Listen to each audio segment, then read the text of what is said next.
Hello दोस्तों, अगर आप हमारे चैनल हॉरिबल संडे से पहली बार जुड़े हैं तो आप हमारे चैनल को सब्सक्राइब कर लीजिए, जिससे आने वाली वीडियो आप तक सबसे पहले पहुंच सके।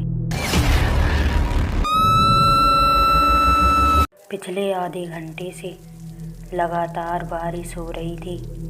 पुराने से बस स्टॉप पर खड़ा उत्कर्ष बारिश बंद होने का इंतज़ार कर रहा था।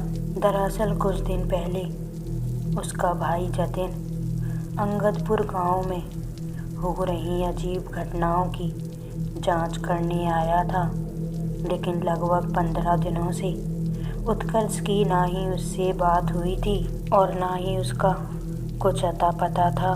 इसी बात से परेशान उत्कर्ष को ही अपने भाई को ढूंढने के लिए अंगदपुर आना पड़ा, लेकिन रास्ते में बस खराब होने के कारण मजबूरन उसे उस सुनसान बने बस स्टॉप पर उतरना पड़ा।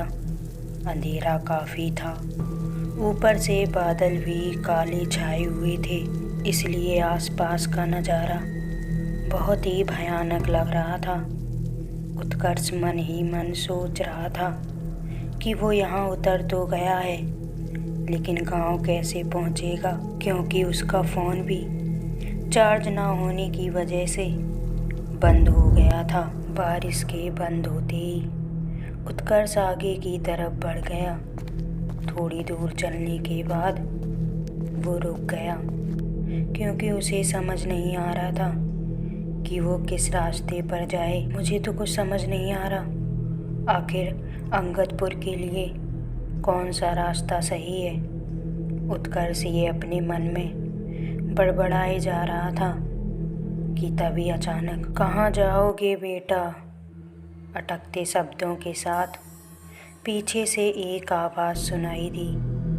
जब उत्कर्ष ने देखा तो एक बूढ़ी औरत खड़ी थी, जिसके एक हाथ में बड़ी सी एक लाठी थी। तब उत्कर्ष ने कहा, अम्मा, मुझे अंगदपुर जाना है। तब उस बूढ़ी औरत ने कहा, चलो बेटा, मैं भी उसी तरफ जा रही हूँ।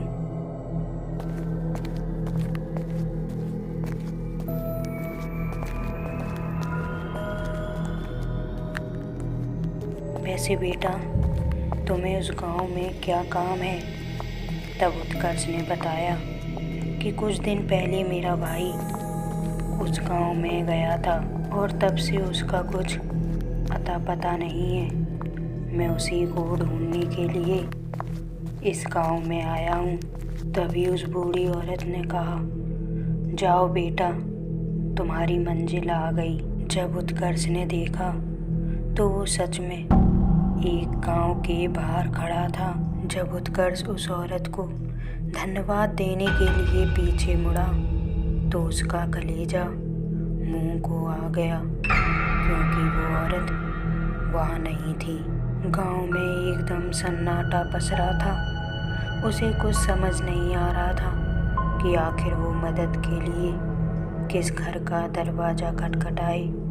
उत्कर्ष आगे बढ़ने वाला ही था कि अचानक सामने बने घर का दरवाज़ा खुला। सामने एक अधेड़ उम्र का व्यक्ति खड़ा हुआ था।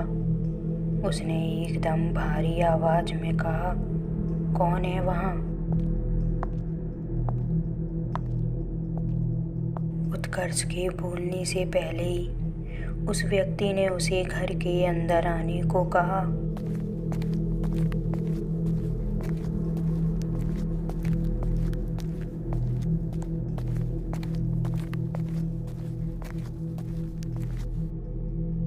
एक छोटे से दिए की लौ से उसके पूरे घर में हल्की सी रोशनी हो रही थी।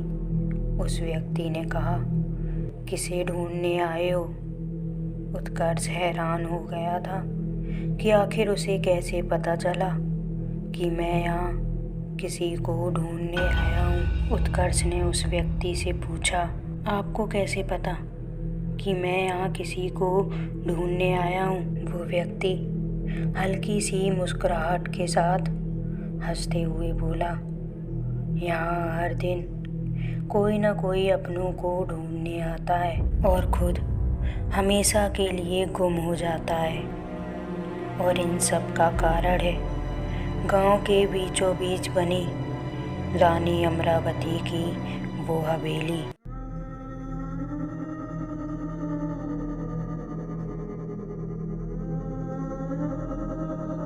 उस हवेली का राज जानने वाला हर शख्स अपने राज के साथ उसी हवेली में दफन हो गया। कुछ दिनों पहले तुम्हारी ही तरह एक लड़का इस गांव में आया था। उस पर हवेली के अंदर जाने की जिद इस कदर हावी थी कि गांव वालों के लाख समझाने पर भी उस पर किसी बात का असर नहीं हो रहा था। वो अंदर तो गया लेकिन कभी वापस नहीं आया। उत्कर्ष समझ गया था कि वो उसके भाई के बारे में बात कर रहे हैं। तब उत्कर्ष ने कहा, जी वो मेरा भाई जतिन है, मैं उसी को ढूंढने के लिए यहाँ आया हूँ। अगर वो तुम्हारा भाई था तो उसे जिंदा पाने की उम्मीद तो तुम छोड़ ही देना, क्योंकि उस हवेली में जाने वाला हर शख्स मुर्दा बन जाता है। उत्कर्ष ने नम आंखें करते हुए पूछा, आखिर ऐसा क्या है उस हवेली में? व्यक्ति ने कहा, रानी अमरावती की आत्मा। पीढ़ी दर पीढ़ी सुनते आए हैं कि सालों पहले उस हवेली में राज करने वाले राजा की पत्नी रानी अमरावती एक जीती जाती पिशाचनी थी। हर रात मंत्रों के उच्चारण और एक इंसान की बलि देना उसके लिए कोई बड़ी बात नहीं थी। जब ये बात राजा को पता चली तो राजा ने उचित न्याय करते हुए रानी को गांव के बीचों बीच जिंदा जलवा दिया और अघोरी द्वारा रानी की आत्मा को हवेली में ही कहीं कैद कर दिया। कुछ ही दिनों बाद राजा की रहस्यमयी तरीके से मौत हो गई। न जाने कितने लोग रानी अमरावती का राज जानने आए और उसी अनसुलझे राज के साथ उसी हवेली में दफन हो गए। तब उत्कर्ष ने कहा, क्या उस आत्मा को खत्म करने का कोई उपाय नहीं है? वो व्यक्ति अपने कमरे की तरफ गया और हाथ में एक पुराने जमाने का कागज लेकर आया और उत्कर्ष को दिखाते हुए कहा, जो व्यक्ति इस पहेली को सुलझा लेगा वो उस आत्मा को खत्म करने का राज जान जाएगा। उस पन्ने पर लिखा था, जो प्राणी शरीर से मर जाते हैं अक्सर वो तस्वीर में जिंदा रह जाते हैं। जले अगर तस्वीर तो वहीं अंत हो जाते हैं। तब उत्कर्ष ने कहा, इस पहेली का उत्तर तो हवेली में जाकर ही पता चलेगा। लेकिन वो व्यक्ति हवेली जाने से मना करने लगा। तब उत्कर्ष ने कहा, भरोसा रखिए, मैं आपको कुछ नहीं होने दूंगा। मुझे अपने भाई का पता लगाना है। ज़रूरी तो नहीं कि वहाँ जाने वाला हर शख्स मरा ही हो। वो व्यक्ति हाथ में एक मशाल लेकर आया और दोनों हवेली की तरफ निकल गए।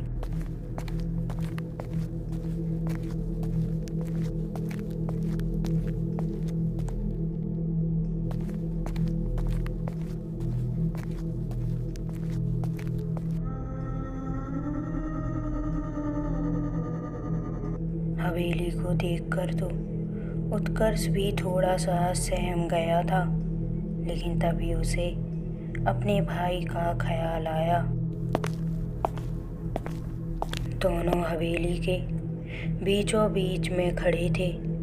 तभी अचानक उत्कर्ष की नज़र सामने लगी तस्वीर पर गई। उसे देखकर वो दंग रह गया, क्योंकि उस तस्वीर में राजा के साथ वही बूढ़ी औरत खड़ी थी जिसने उसे रास्ता बताया था। ये औरत कौन है? उत्कर्ष ने उस व्यक्ति से पूछा। उस व्यक्ति ने कहा, ये राजा साहब की माँ है, जिन्हें अमरावती ने बड़ी बेरहमी से मार डाला था। ये सुनकर उत्कर्ष के होश उड़ गए। वो हड़बड़ाते हुए बोला, लेकिन इन्होंने तो मुझे इस गांव का रास्ता बताया था। तब उस व्यक्ति ने कहा, हो सकता है कि वो आपको यहाँ तक पहुँचाना चाहती हूँ। दोनों धीरे धीरे कदमों से आगे बढ़ते जा रहे थे कि तभी अचानक उत्कर्ष किसी भारी भरकम चीज से टकराकर जमीन पर गिर पड़ा।